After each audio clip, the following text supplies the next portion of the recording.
Hi friends, మన BSK competitive అడ్డా channel ఇంతవరకు subscribe చేసుకున్న వాళ్ళంటే సబ్స్క్రైబ్ బటన్ మీద క్లిక్ చేసి పక్కన ఉన్న బెల్ ఐకాన్ కూడా క్లిక్ చేయండి.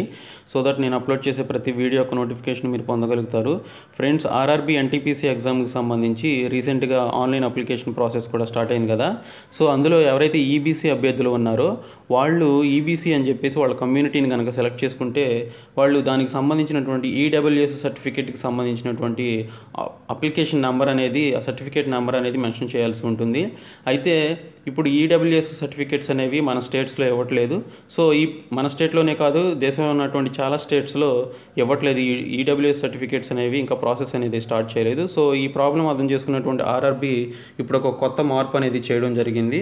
సో ఎవరైతే ఈబీసీకి సంబంధించినటువంటి అభ్యర్థులు ఉన్నారో వాళ్ళు ఈబీసీ అని చెప్పేసి, ఈడబ్ల్యూఎస్ అని చెప్పేసి సెలెక్ట్ చేసుకుంటే, కమ్యూనిటీలో ఈడబ్ల్యూఎస్ ఎకనామికల్లీ వీకర్ సెక్షన్స్ అని చెప్పేసి కనుక సెలెక్ట్ చేసుకుంటే వాళ్ళు దీనికి సంబంధించి do you have income asset certificate అని చెప్పేసి అడుగుతుందన్నమాట. మీకు ఒకవేళ ఈడబ్ల్యూఎస్ సర్టిఫికేట్ కనుక ఉంటే ఎస్ అని చెప్పేసి మెన్షన్ చేయాలి, లేకపోతే నో అని చెప్పేసి మెన్షన్ చేయాల్సి ఉంటుంది. అయితే ఒకవేళ మీరు నో అని చెప్పేసి మెన్షన్ చేసినప్పుడు ఇక్కడ మీకు ఒక రెడ్ కలర్లో చూపిస్తుంది అనమాట.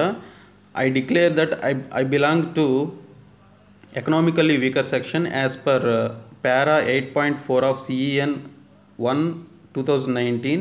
I will submit the income and asset certificate issued by the competent authority as prescribed in Annexure 3 of CEN 1 2019 at the time of document verification. Otherwise, I understand that I will be considered as your candidate only అని చెప్పేసి ఇవ్వడం జరిగింది. So in case మీరు కనుక ఈ document verification టైంలో మీరు దీనికి సంబంధించినటువంటి ఈడబ్ల్యూఎస్ సర్టిఫికేట్ని కనుక మీరు సబ్మిట్ చేయకపోతే మీరు యూఆర్ క్యాండిడేట్స్ కింద పరిగణించబడతారు అని చెప్పేసి ఇవ్వడం జరిగింది. ఇన్ కేసు మీరు ఈడబ్ల్యూఎస్ సర్టిఫికేట్ కనుక సబ్మిట్ చేస్తే మీరు ఈడబ్ల్యూఎస్ కింద వస్తారు. సో డాక్యుమెంట్ వెరిఫికేషన్ అంటే చాలా టైం ఉంటుంది కాబట్టి ఆ స్టేజ్ వచ్చేసరికి చాలా టైం పడుతుంది కాబట్టి ఈ టైంలోపు మీకు ఈడబ్ల్యూఎస్ సర్టిఫికేట్స్ అనేవి మంజూరు చేయడం జరుగుతుంది. సో మీరందరూ కూడా ఎవరైతే ఈబీసీ క్యాండిడేట్స్ ఉన్నారో వాళ్ళందరికీ ఈడబ్ల్యూఎస్ సర్టిఫికేట్స్ అనేవి ఇవ్వడం జరుగుతుంది. సో మీకు ఇప్పుడు నో ప్రాబ్లం అనమాట. ఎవరైతే ఈబీసీ క్యాండిడేట్స్ ఉన్నారో వాళ్ళు ఇక్కడ నో అని చెప్పేసి మెన్షన్ చేసి ఐ డిక్లేర్ దట్ అని చెప్పేసి ఇక్కడ కింద మేబీ చెక్ బాక్స్ రావచ్చు. ఆ చెక్ బాక్స్ మీద కనుక మీరు క్లిక్ చేస్తే మీకు ఎటువంటి ప్రాబ్లం ఉండదు. డాక్యుమెంట్ వెరిఫికేషన్ టైంలో అయితే మీరు దీనికి సంబంధించి ఈడబ్ల్యూఎస్ సర్టిఫికేట్ సబ్మిట్ చేయాలి. ఇన్ కేసు సబ్మిట్ చేయకపోతే మిమ్మల్ని యూఆర్ క్యాండిడేట్స్ కింద పరిగణిస్తారు, అంతే. సో ఇందులో ఎటువంటి మార్పు ఉండదు, ఎటువంటి ప్రాబ్లం ఉండదు ఇంకా.